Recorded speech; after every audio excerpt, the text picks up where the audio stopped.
All right, welcome to All Things Football. The Premiership is back. Technically, I can say that Premiership is back, even though it's the Community Shield.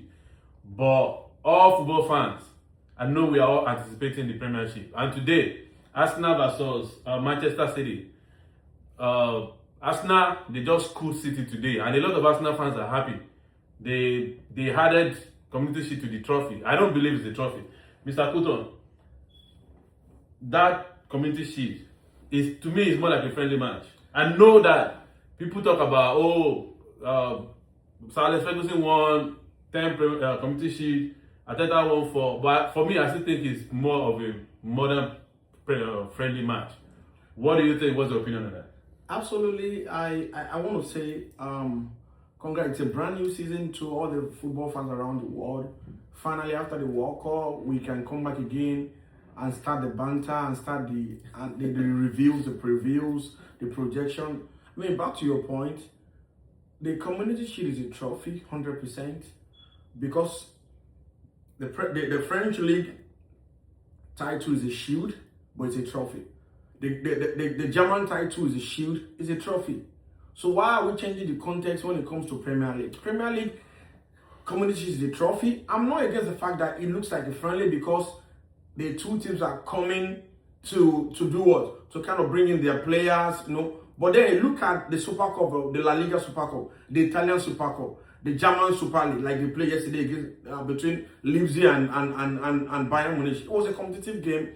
And I mean, I don't want to align to the school of thought that it's not a trophy. It's a massive trophy.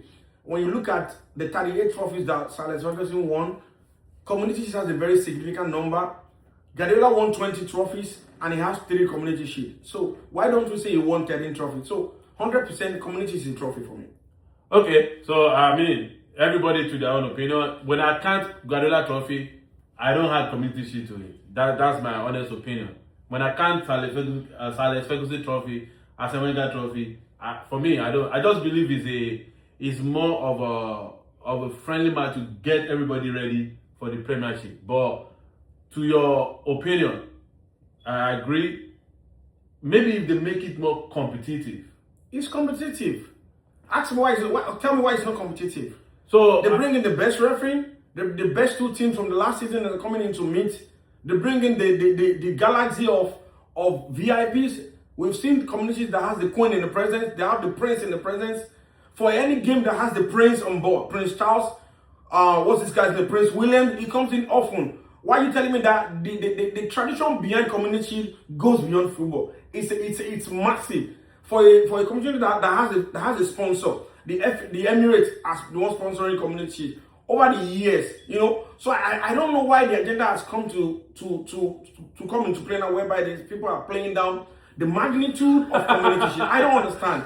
Community is massive. You have the best team in the league, the best team in the FA Cup, coming to be a curtain raiser for the team, for the season. And that's what I want to ask you now. What happened when the team wins the FA Cup and won the Premiership? It has happened before. It happens around the world, even in the French league, where typically PSG, they just go around picking trophies.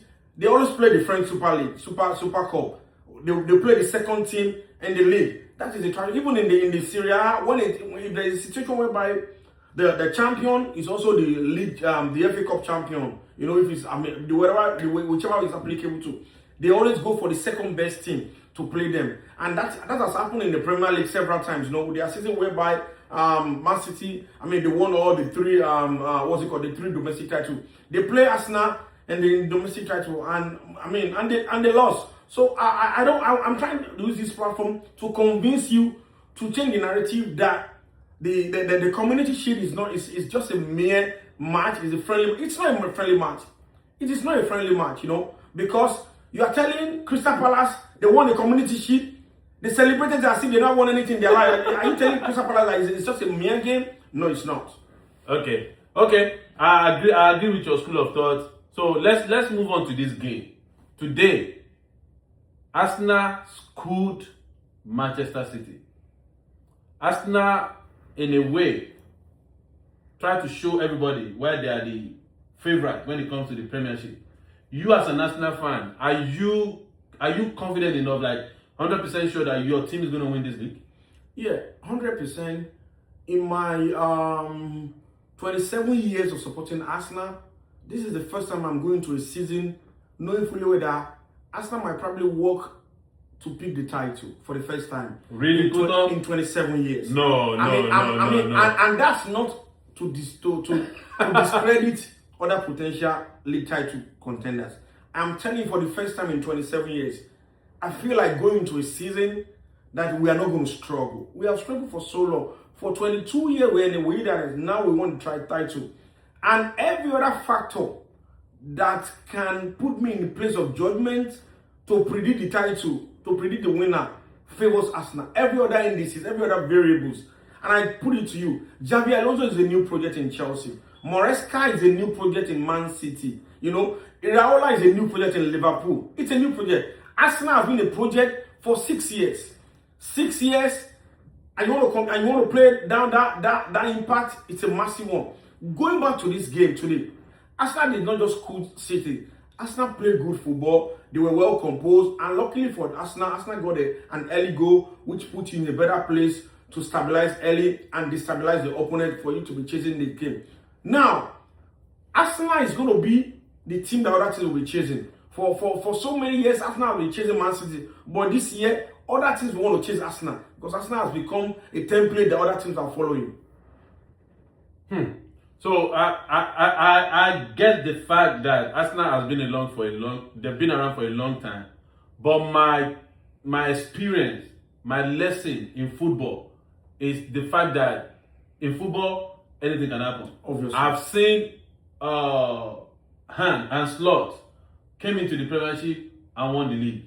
I've seen Leicester City hired Ranieri to just come and provide some experience to Leicester City, and they won the league. So that your thought that because Arsenal has been around gave them the advantage is valid, but football is not like that. Definitely. I will go to the next one.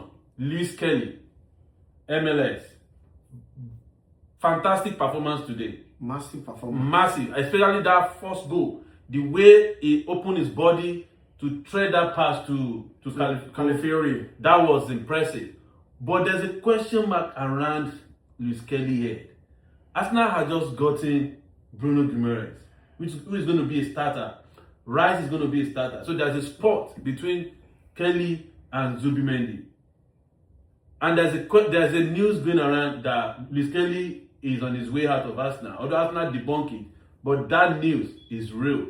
That news is a concrete news. What do you think of today's performance?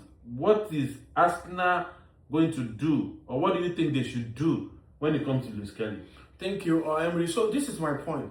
Lewis Kelly, for some reason, earlier last week there was some certain news outlet. They were projecting the news that Arsenal is offering Lewis Kelly to their potential title rivals. And the question is, how can this happen? How can Arsenal want to sell a 19-year-old, to their title rivals who started a Champions League final? When you have the confidence of the manager to start against the biggest team in the last 48 months in the world, PSG, that shows you have potential. And I tell you for a fact, Arsenal debunked the news, 100%. But in every rumor, there's always an element of truth. And I don't want to play an ignorance here that Lewis Kelly is not subjected to transfer because Lewis Kelly wants to play in the middle. Yeah. Because Arsenal, Arteta wanted to accommodate him. He wants to accommodate him, and then he pushed him to deputize for Calafiori. And then for some reason, Nkapé came into the picture. He needed to move into the midfield, and he has done that so well. Now, I want to say here categorically that if Arsenal as a team, if Arsenal as a project, if Arsenal RIQ were considering to raise money with Lewis Kelly by selling Lewis Kelly to Chelsea or Man U, today's game is an eye-opener. And let's now analyze it critically. Why would you want to force Lewis Kelly out for a 19-year-old? Because you're having a 29-year-old who can just pick up an injury. Everybody can pick up injury. We have Noga, he has gone. We are replacing Noga with Bruno Fernandes. There's nothing wrong having a lot of midfielders.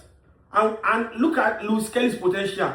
He can play any midfield role and he can play on the left back. So I don't think Arteta will want to gamble by letting Luis Kelly go and by empowering at their potential title runner. I mean, those days where Arsenal sell players, the likes of Samuel Nasri, the likes of Emmanuel Adebayo, Kolo Toure, whereby you sell players to your direct rival, the days are gone.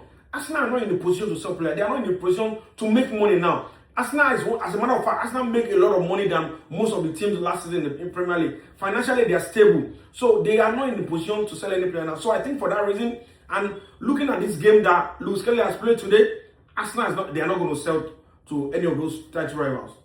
Okay, we'll see how that will unfold. I mean, because I know I heard Samuel Stone last week saying that the Arsenal debunked the news, but there's an element of truth in that rumor. Yeah. Manchester City. Pep Guardiola is gone. Maresca is the new manager. Everybody, especially the Chelsea fans, they believe Maresca is the next thing after sliced bread, even though I don't. Do you think this Man City job, do you think is too big for him? Yeah. Especially when you think of what Pep has achieved for that club and with the players. Absolutely.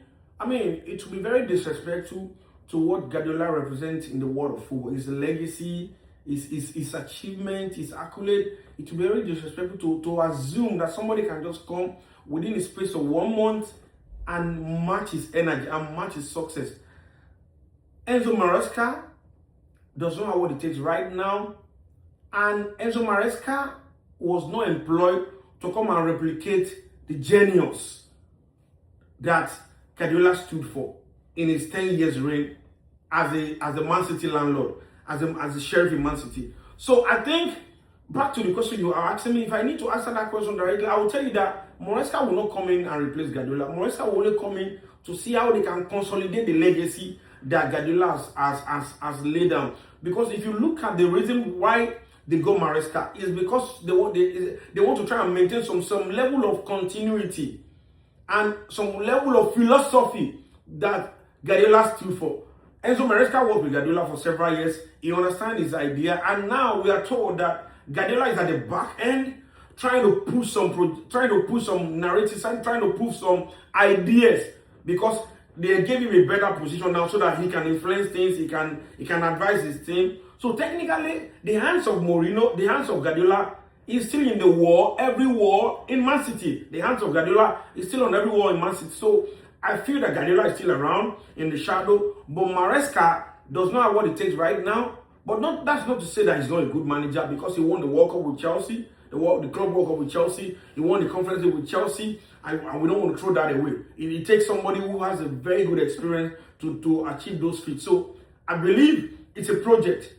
But looking at it, will he challenge for title? Can he match Arteta's experience? Can he match Arteta's ideology right now? I don't think so. I believe that Maresca does not have the capacity or the personality that will maintain, that will put Man City on the front line this season. But it's a way of consolidating Guardiola's Guardiola's ideology and Guardiola's legacy. I think he can maintain them. They can play Champions League next season. They can struggle. They can fight for trophies. But I don't see Guardiola. I don't see Enzo Maresca retaining the title or taking the title from Arsenal. Thank you. Another big one today, about couple of hours ago, Manchester City and Barcelona finally agreed on Rodri fee. So that is, according to Fabrizio Romano, here we go very soon. Do you think City are making the right decision? With what we watched today against Arsenal, do you think it's the right decision for City to let go of Rodri at this critical stage? Football-wise, it's a bad decision. Business-wise, it's a good decision. Rodri is almost 30, if I'm not wrong right now. I can't remember his age. If you're selling a 29-year-old for about 60 million, thereabout, that's a massive amount of money. And he has gone past his prime. Forget about what he did. Forget about what he did in his World Cup. You can never have the Rodri of 2 seasons ago. You can never have the Rodri of the last 4 seasons. So, we need to put into perspective the business side of football, and not just what happened on the field. What gives him insurance? What give us the assurance the Rodri will not come and pick up an injury? Rodri has become an injury-prone player. He just had a surgery. And when you have an Achilles surgery, ACL surgery, the doctor will tell you that you don't have a guarantee to have to play a long-time football anymore. Go and take a stop. Go and look at the history. A lot of people that has gone through an ACL injury, they are always having a reoccurrence, and so to a level of extent, it damages and it gives them sort of premature retirement. So it's a good business for Man City, even though it's going to take some time to do what? To replace it. But guess what? Man City played the larger part of their last season without Rodri. So they already have a picture of what life would be without Rodri. Even the season before last season, Rodri was out. I remember he had a long-time injury. So Man City, they are in a good position to start a life without Rodri and Pep Guardiola. And I also feel that the reason why Rodri threw himself into this transfer is because he doesn't want to feature in the future of Man City without Pep Guardiola. So Pep Guardiola's departure is very key to this decision. I mean, it's my thought. I might be wrong, but I think somebody like Rodri might feel like, the post-Guardiola era might be a struggle. And going back to Barcelona, winning the champion, he's the captain of the Spanish national team. He wants to be around, he wants to be home, where he can speak the language fluently. Mind you, Rodri is a very strict person. He doesn't live a flamboyant life. He's very focused. I'm told one time he was doing his bachelor's degree in some courses. So he's already somebody that is planning ahead of football. So a lot of things must have been put into perspective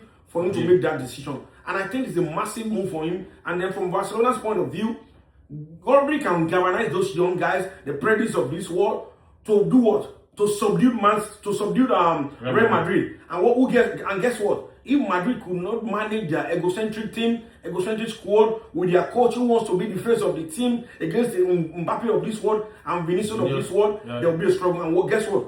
Barcelona can lead the title again.